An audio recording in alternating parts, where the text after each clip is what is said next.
What motivates you to do stand-up? My children need braces. Next question. Hey, I'm Hasan Minhaj, and Esquire asked me to explain this. Very demanding, very prosecutorial.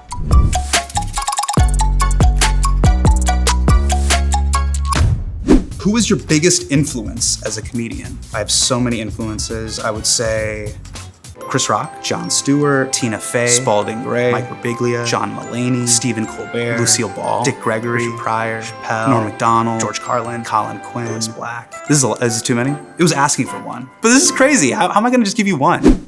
You once described your style as American swag.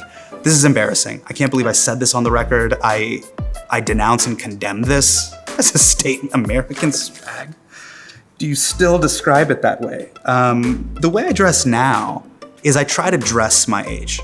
There's nothing worse than a guy in his 40s dressing like Justin Bieber. I think people need to have this conversation. Like, Justin can wear those clothes because he's Justin Bieber. You work for Salesforce. You can't dress like Justin Bieber and be on Slack as a project manager. Like, this doesn't fit. So finding your angle, being true to who you are and what you're trying to, convey to people, that's the move.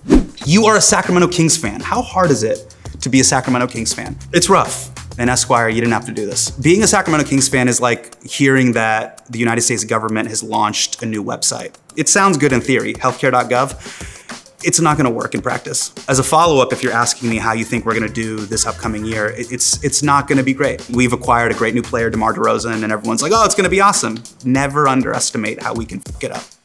Your new special, Off With His Head, is out this October. How has your comedy evolved? My first special I did at Homecoming King 2017, I was 32 when I did it. So I was younger, I was a young man. It was my first Netflix special. We shot it in my hometown. There was a lot of that energy in the air. I was surrounded by friends, colleagues, enemies, people that I used to work with at Safeway and Office Max. So that's where I was at in my career at that time. Since then, I've done more comedy, I've been in more stuff. So this special is definitely gonna be more pure stand-up, less storytelling, less visuals, less PowerPoint, but really funny and meaningful, talk about a lot of things that were happening in my life, that are still happening in my life, the millennial midlife crisis. A lot of my friends are getting radicalized in Reddit groups, hard pivoting into crypto. You know those friends. Really diving into that. You have 2 kids. Please tell us your best dad joke. Why are bananas so popular? They have appeal. It worked. Everyone got it. You guys all got it. If there was another camera on the reverse, you guys are all smiling. Dad jokes get a bad rap. Like, really what it is it's just a desire to connect. Really what it comes from is I have a 6-year-old, I have a 4-year-old. And really where you really get humbled. People say showbiz humbles you. No, your children really do humble you. So sometimes I get humbled when my wife offers the question during bedtime, who do you want to read to you, mommy or daddy? I have 2 children. Every night, I shoot 0 for 2 from the field. That feeling of inadequacy, worthlessness, not being loved or desired, deep in the crevices of your soul, that's where the dad joke comes from. Your dad is a recurring character in your stand-up. How does he feel about all the jokes you tell about him? My dad is a very funny person. We have 2 very different operating systems. He's still running Linux. And then I'm, Mozilla Firefox version 8.3.21 or whatever. And that juxtaposition is very funny to me.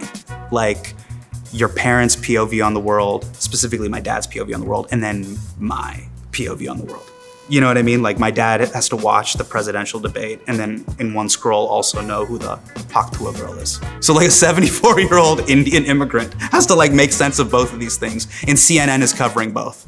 What can you tell us about your role in Tron Ares? I'll say this, I'm not Jared Leto. I hate to give that away. I play AJ, who is the CEO of Encom. I feel like anytime you need a tech CEO, I get the call. We've come a long way from terrorist. This is good. I'll take tech CEO. But yeah, I'm in the movie. Everybody's great in the movie. Greta Lee's amazing in it. Arturo Castro's amazing in it. Jodie Turner-Smith, incredible. Evan Peters is my rival. So that's pretty great. I got to go head to head with Dahmer. I think you'll dig it. What is the best advice Jon Stewart has given you? I think the best piece of advice he gave me and a bunch of the correspondents early on, which was he doesn't tell you what to do. He really encourages your internal compass and voice of what you think is funny. He's more like Master Shifu in Kung Fu Panda. He's just like, listen to the wind, listen to how your heart is stirring you. So he's the best. How do you describe yourself professionally? Comedian, actor, journalist, writer. Okay, I would say comedian. I think like my lens, the way I look at the world is very from a place of just satire and comedy and fun. And stand-up's one of the only art forms where you do it all. You write, you act, you perform it, you produce it, you beg family members and friends to come. So, yeah. If you weren't a comedian, what would you be doing with yourself? Okay, I would probably be an attorney. In undergrad, I studied political science. Then I took the LSAT. I was gonna go to law school. I haven't shared this. This is an Esquire exclusive. I was waitlisted at UCLA and USC to go to law school. My parents really wanted me to go. This was a very tense moment between me and my dad. He was like, I think you're really capable of a lot. I don't know why you perform for drunkards at 2:30 in the morning. You go to law school and be an attorney. And he called me on it. He knew that I was making my LSAT score expire and my law school application expire. But as destiny would have it, both UCLA and USC rejected me, which was amazing. I thought I was gonna be a public defender. I thought I was gonna be like Your Honor, my client. Like I thought that was gonna be me. According to DNA evidence, Your Honor, this is, yeah, like that. I would be doing that. He's not a friend. He's not a colleague. He's not a comrade. I think the best way to describe it is I detest him. Ronnie Chang, he went to law school. I'll reveal this right now. Couldn't pass the New York bar, and I'm airing it out. Next question. And yeah, you know what? Ronnie, if you wanna have a rebuttal, you're gonna have to get booked by Esquire. You're in the new movie, It Ends With Us, opposite Jenny Slate. What was it like filming scenes with her? Jenny Slate is the best. I've said this before many a time. In my opinion, she's like a modern Lucille Ball, where she is both hilarious and she's incredibly elegant and stunning and beautiful. Both of those things converge at once, which is really dope to see. Also an incredible author. How would you describe Hasan Minhaj Doesn't Know? Who is your dream guest? I would describe Hasan Minhaj Doesn't Know as like a combination between Patriot Act, Between Two Ferns, super fun with the most interesting people in the world. We have some pretty great interviews, but if I were to get dream guests, it would be people that you cannot get. I would say it would be something like Vladimir Putin, Kim Jong-un, Steven Seagal.